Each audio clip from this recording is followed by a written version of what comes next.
வணக்கம் மக்களே, இது ப்ரோமோ உலகம். எல்லாரும் எப்படி இருக்கீங்க? உங்கள் எல்லாருக்காகவே என்னோட ஒரு எக்ஸ்க்ளூசிவான பிக்சர் அப்படின்னு சொல்லி சிவங்கி இந்த ஃபோட்டோ தான் ஷேர் பண்ணியிருக்காங்க.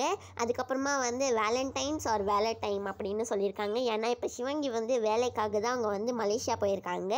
அங்கே ஒரு கான்சர்ட்காக போயிருக்காங்க மக்களே. சிவங்கி வேலண்டைன்ஸ் டேங்கிறதுனால நானே எனக்கு ஒரு கிஃப்ட் கொடுத்துக்க போகிறேன் அப்படின்னு சொல்லி சிவங்கி அவங்களுக்காக பொக்கேலாம் வாங்கியிருக்காங்க. இதுதான் மக்களே சிவங்கி இன்ஸ்டாவில் மலேசியா ஏர்போர்ட் போன உடனே எடுத்து ஷேர் பண்ண ஃபோட்டோ. குரேஷி சிவங்கியோட அம்மா அப்பாவை இன்டர்வியூ எடுத்திருக்காங்கல்ல, அதை பற்றி தான் ஷேர் பண்ணியிருக்காங்க. ஒரு செம்மையான ஃபன்ஃபில்டான இன்டர்வியூ. நீங்கள் எல்லாருமே போய் பாருங்கள். எனக்கு ரொம்ப பிடிச்ச கப்பல்னால் அது இவங்க 2 பேர் தான் அப்படிலாம் சொல்லியிருக்காங்க குரேஷி. எல்லாருக்குமே வேலண்டைன்ஸ் டே, ஆனால் எனக்கு மட்டும் இப்போ குவாரண்டைன் டே அப்படின்னு சொல்லி பாலா நடு ரோட்டில் உட்காந்துட்டு இருக்க ஒரு ஃபோட்டோவை தான் ஷேர் பண்ணியிருக்காங்க. புகழ் ஹாப்பி வேலண்டைன்ஸ் டேன்னு சொல்லி அவங்க பொண்ணு கூட விளையாடுற ஒரு வீடியோ ஷேர் பண்ணியிருக்காங்க. இந்த வீடியோ உங்கள் எல்லாருக்குமே பிடிச்சிருக்கும்னு நினைக்கிறேன். இந்த வீடியோ பிடிச்சிருந்ததுன்னா மறக்காமல் லைக் பண்ணிடுங்க. ப்ரோமோ உலகம் சேனலுக்கு சப்ஸ்கிரைப் பண்ணிடுங்க.